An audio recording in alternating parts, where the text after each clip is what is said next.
These are some more bad jokes. You know what's interesting to me? A psychopath.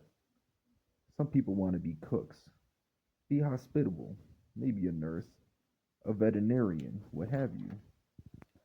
They get some kind of sense of value out of serving people and make a living.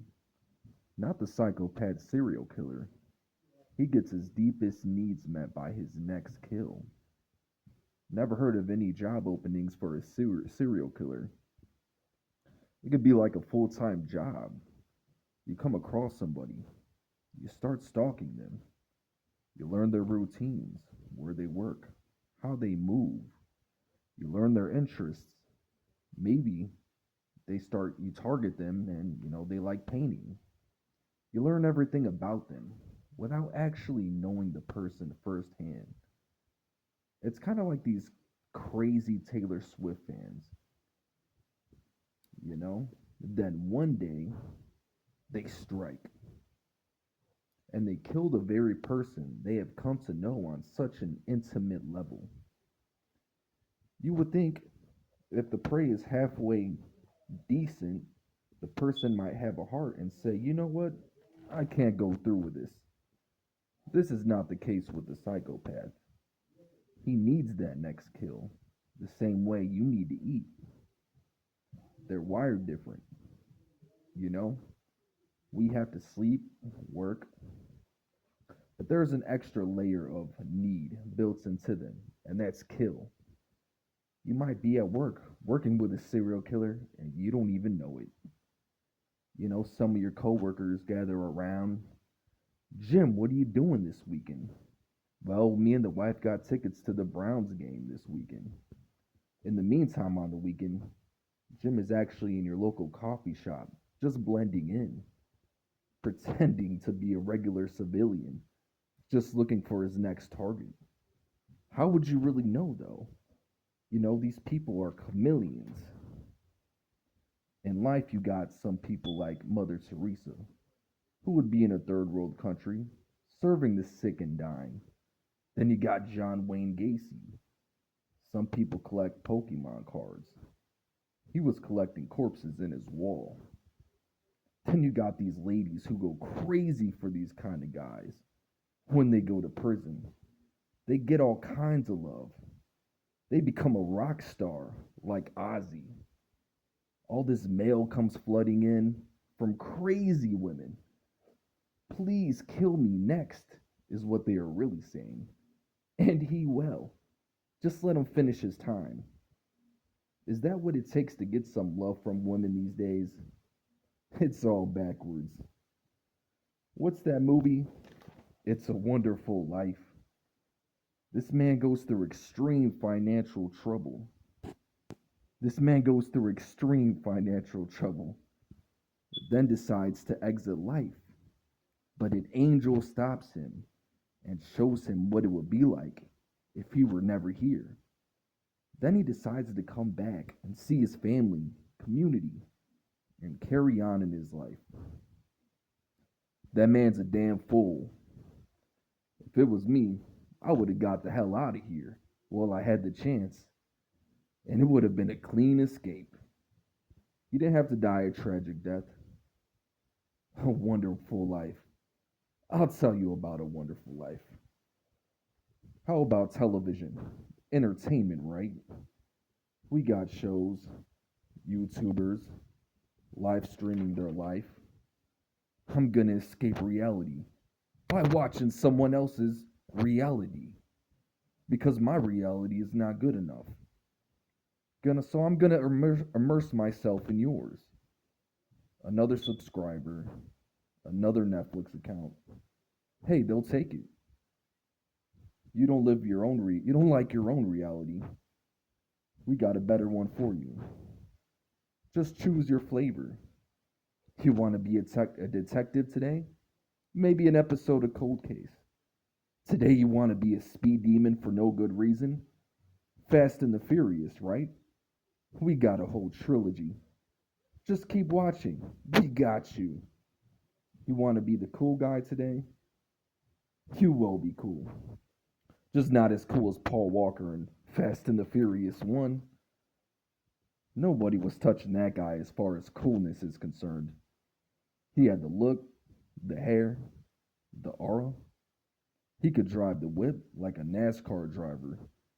He had the street cred, you know. He's basically like the Mount Rushmore of cool guys. Top three. You got the Fonz. You got Tony Hawk. Then you got Paul Walker. recently, a drug recently a drug counselor told me in my group, you know, a tree is not going to talk back to you. It does not have emotions. I don't know how we got on these subjects. I just remember thinking I was so high I did hug a tree at some point. And this isn't something I did when I was like 11. I did this when I was 29. I was getting high, believing nature is alive. If I show it enough love, I'm going to get some of it back in return, the universe. I thought this was like Woodstock 69. I don't know. Yeah, that's DXM for you. Don't mistake that for DMX the rapper. I've seen that happen in time again, where people think, DXM, DMX. No, two different things. But I have listened to DMX on DXM. And you want to talk about an experience. Yeah, man. Hugging trees, you know? That's what it came down to. People call the cops for indecent exposure, you know?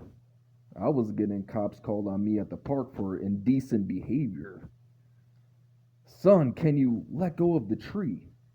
We know nobody else wants to hug you, but please let go of the tree.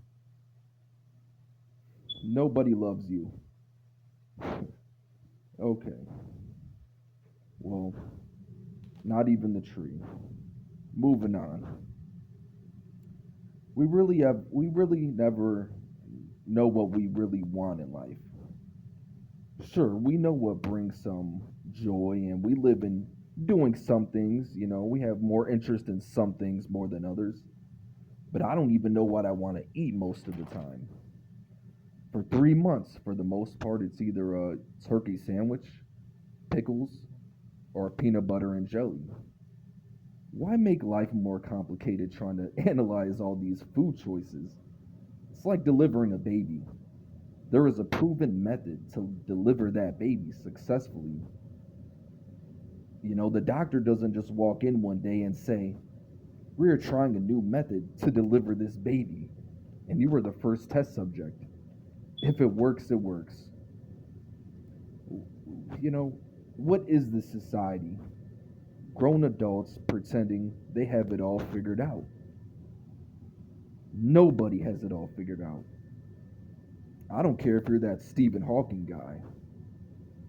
If he had it all figured out the way it seems, he wouldn't have been hooked up in that wheelchair like that. But he did do a lot for a man in that position. You know, he had a lot of barriers that he overcame. It's a great example. We identify ourselves as something and get too attached to these labels. I'm an Ohio State guy. I'm a Michigan State guy. No, you're just a fucking guy. Yes, I happen to have some emotional stake in this team for whatever reason. The way some people get fanatical about these teams is crazy.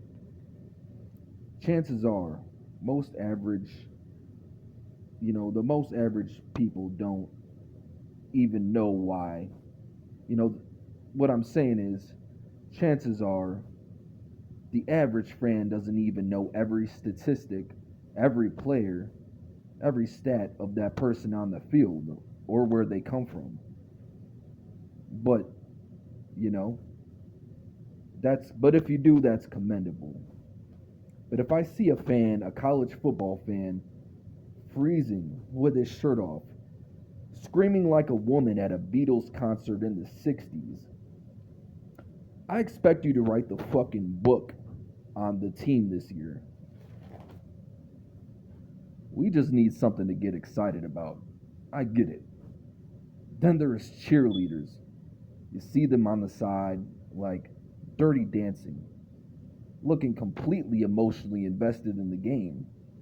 But actually, they barely even see the game because they're facing the crowd the whole time. The people actually watching the game are not even this interested the way they are. Excited about that game. What's the meaning? You know what else is interesting to me? Cults.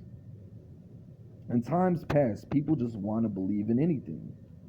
We just need something to hope in so bad. Then we get people like Jim Jones at events like Waco, Texas. One day, you believe you found a man uh, anointed by God. The next, you're drinking fruit punch laced with poison. I mean, how gullible can these people be? Especially when the ringleader starts sleeping with everyone's wives. The husbands are like, you know, perfectly reasonable, right? Have the love of my life. It must be God's will because you said so. Sick, sick world. You know, even Charles Manson, what in the world was he telling these people to get them to do these things? He must have said, I'm Jesus Christ. Does nothing miraculous, but smokes pot. And the people just go, he said he is Jesus Christ. So he must be. This is the way. That's a common ideology with people who have lost their minds. They truly believe it. They truly believe they are Jesus. Some of these people are even high, and they're not even high, and they still think that. Even I lost my mind before, and I never even thought that.